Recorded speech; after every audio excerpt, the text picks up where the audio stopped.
Everyone, welcome to all of you. इस video में मैं आप लोगों के लिए लेकर आया हूं क्लास 9वीं का सेट पेपर 1 को, जो विषय गणित का है। तो चलिए इसका आंसर की को फटाफट मिला लेते हैं। अच्छा से देखिएगा। क्वेश्चन नंबर पहला है, निम्नलिखित में से कौन परिमेय संख्या है। तो सबसे पहले आप लोगों को पता होना चाहिए कि परिमेय संख्या किसे कहते हैं, अन्यथा इसका आंसर आप लोग नहीं देने सकिएगा। थोड़ा सा हम डिफिनेशन बतला दे रहे हैं। जिस संख्या को P बाई क्यू के रूप में लिखा जा सकता है जहां R बराबर नहीं होना चाहिए जीरो, मतलब बट्टा वाला संख्या, जैसे 2/3, 3/6, 6/4। अगर इस तरह से बट्टा वाला संख्या है, जैसे यहाँ मेरा 3 आंसर दिया हुआ है, तो जैसे 3 है तो उसके नीचे हम क्या डाल सकते हैं, 1 डाल सकते हैं, 0 हो गया। ये सभी को हम क्या बोलते हैं, परिमेय। तो इसका राइट आंसर हो जाएगा बच्चों option number A. Question number दूसरा है, दो परिमेय संख्याओं का गुणनफल हमेशा निम्न में से क्या होता है। इसका राइट आंसर हो जाएगा परिमेय संख्या ही होगा। आप लोग गुना करके देख लीजिएगा, वो बट्टा ही में हो जाएगा। ठीक है।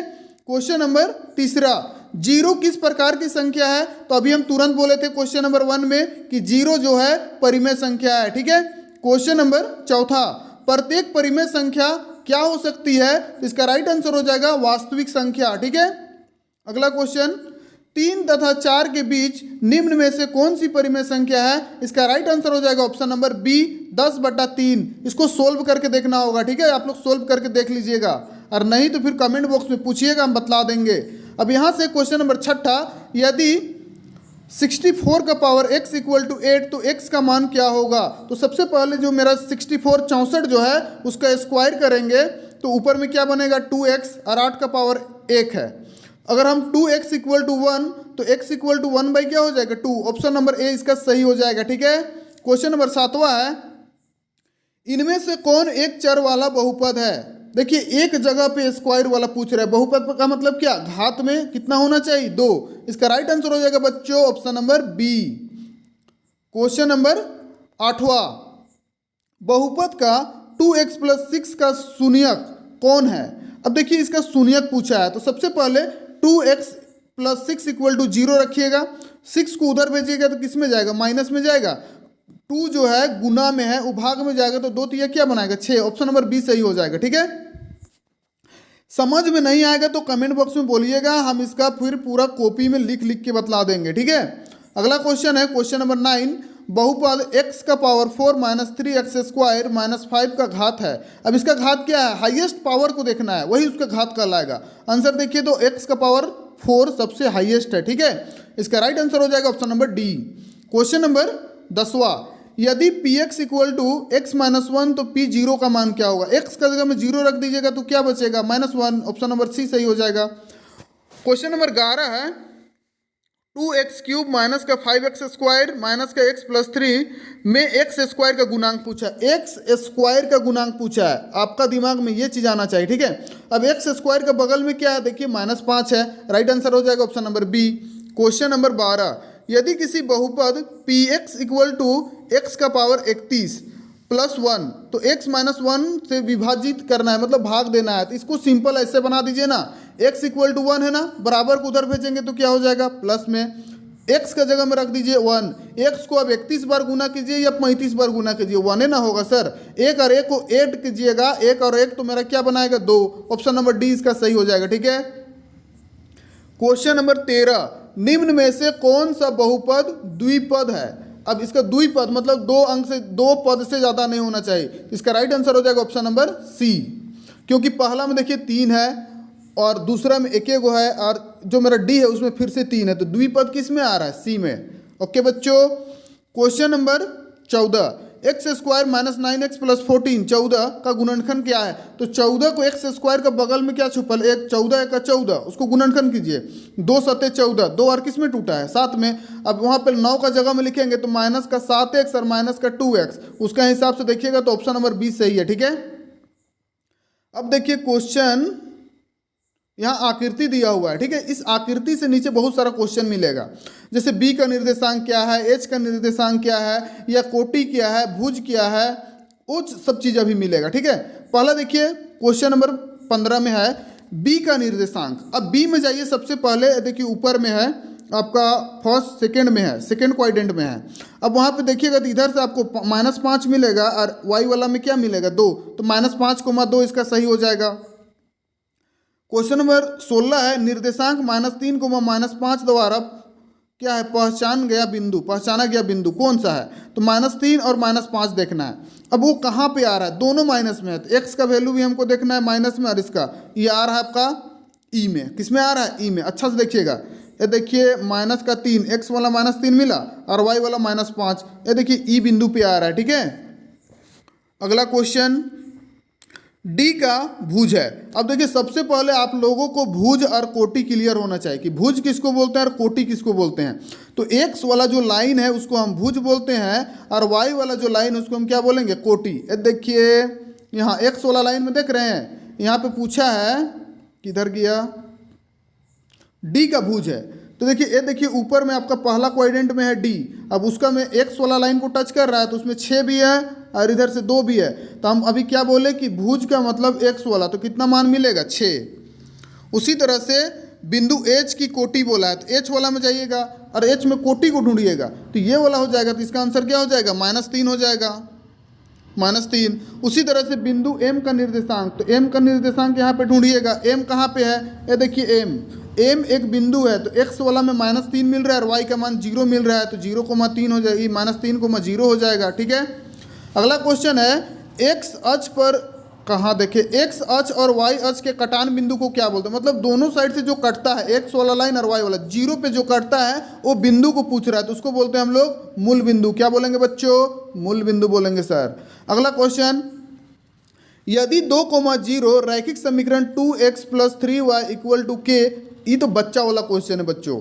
अब देखिए x का जगह में 2 रखिए और y का जगह में 0 रखिए, तो 3 0 0 और 2 दूना 4, आंसर ए हो जाएगा। ठीक है, बना के देखिए, बहुत मजा आने वाला है, आप लोग बना के देखिएगा तब ना। क्वेश्चन नंबर 22 है, 2 चर वाले रैखिक समीकरण का मानक रूप क्या है? तो मानक रूप आप लोग पढ़े होंगे, क्लास 9 के बच्चे अगर इतना दिन से मेहनत किए हैं तो जाहिर सी बात ये पता होना चाहिए, ax + by + c = 0 होता है। अगला क्वेश्चन नंबर 23, 2 चर वाले रैखिक समीकरण का ग्राफ प्रदर्शित करता है। तो एक सरल रेखा सीधा लाइन में खिंचाता है। कभी गोल गोल देखे हो? नहीं ना, वो गोल हो सकता है जिसको हम यहाँ पे बोल सकते हैं वक्र नहीं हो सकता है, त्रिभुज में भी नहीं हो सकता है, और परवलय भी नहीं हो सकता है। ठीक है, अगला क्वेश्चन यहाँ पे है, x = 5 और y = 2 निम्नलिखित में से किस समीकरण का हल है? तो अब इसको आप डायरेक्ट बैठा कर देखिए ना सर, x का जगह में 5 रखिए और y का जगह में 2, 5 और 2 7 बराबर हो रहा है, तो ऑप्शन नंबर सी को एकदम तड़ाक से सही मारिए। क्वेश्चन नंबर 25, रैखिक समीकरण 2x + 3y = 12 का हल है। अब इसको उतना बना कर नहीं देखते रहना है, एकदम सिंपल काम कीजिए, x का जगह में 3 रखिए और y का जगह में 2 रखिए, तो 3 दूना 6 और 3 दूना 6, 6 और 6 12, ऑप्शन नंबर बी सही हो जाएगा। ठीक है, अब फिर से यहाँ पे पूछा है k का मान क्या होगा, तो यहाँ 2 और 3 रखिए, x का जगह में 2 और y का जगह में 3, तो 3 और 2 क्या हो जाएगा? 5 हो जाएगा।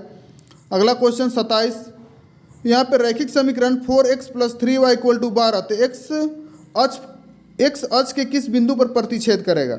अब इसको आप यहाँ बैठा कर रखिएगा, जैसे 4, एक्स का बगल में 3 रखिए और वाई का जगह में 0 रख के देखिए, 3 0 0 और 4 3 12 बराबर हो रहा है, तो ऑप्शन नंबर सी सही हो जाएगा।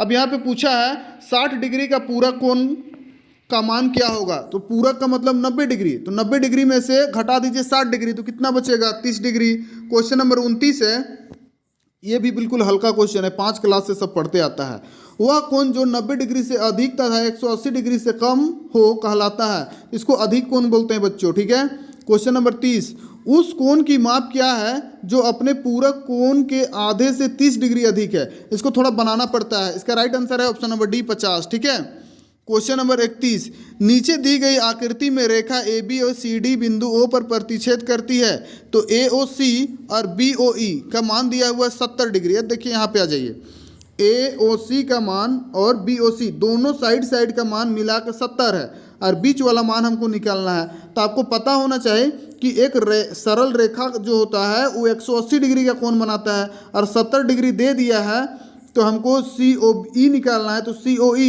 = 180 डिग्री, जो घटा के बचेगा वही उसका आंसर हो जाएगा। राइट आंसर हो जाएगा 110 डिग्री, ऑप्शन नंबर बी। अगला क्वेश्चन, नीचे दी गई आकृति में AB और CD समांतर है, तो x + y का मान क्या होगा? सबसे पहले ये जो लाइन ऐसे दोनों रेखा को काटा है AB और CD को, वो एक सरल रेखा है। अब ऊपर में 50 डिग्री का कोण बना है तो x का मान क्या होगा, सबसे पहले ये दिमाग में डालिए। तो अभी हम तुरंत बोले थे कि एक सरल रेखा जो है 180 डिग्री का कोण बनाता है, तो 180 में 50 घटाएंगे तो 130 मिलेगा, और यहाँ शीर्षाभिमुख कोण से y का मान भी 130 मिलेगा। 130 और 130 को जोड़ देंगे ना बच्चों, तो ऑप्शन नंबर डी सही हो जाएगा 260 डिग्री के साथ। ठीक है।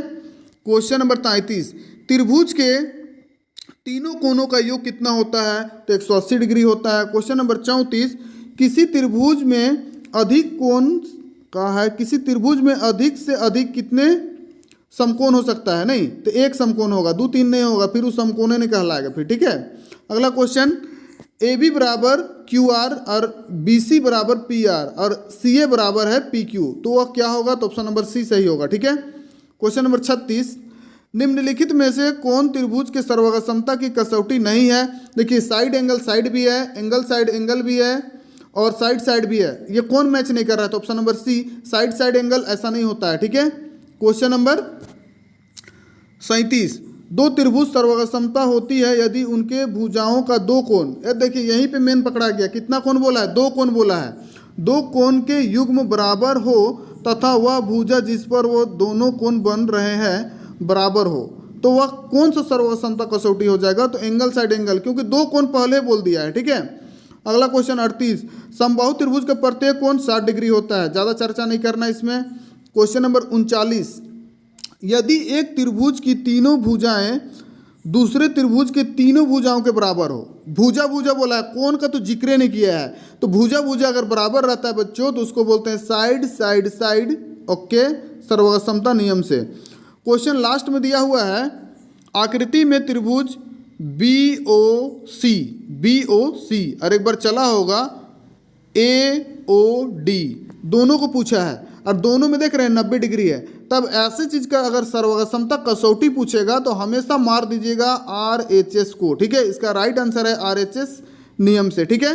तो इसी के साथ हम लोग का वीडियो खत्म होता है बच्चों। वीडियो अगर अच्छा लगेगा तो प्लीज़ लाइक सब्सक्राइब शेयर करना मत भूलिएगा, थोड़ा सा मेहनत कीजिए इसमें भी और अपना पढ़ाई पे भी। ठीक है। ओके बच्चों, थैंक यू।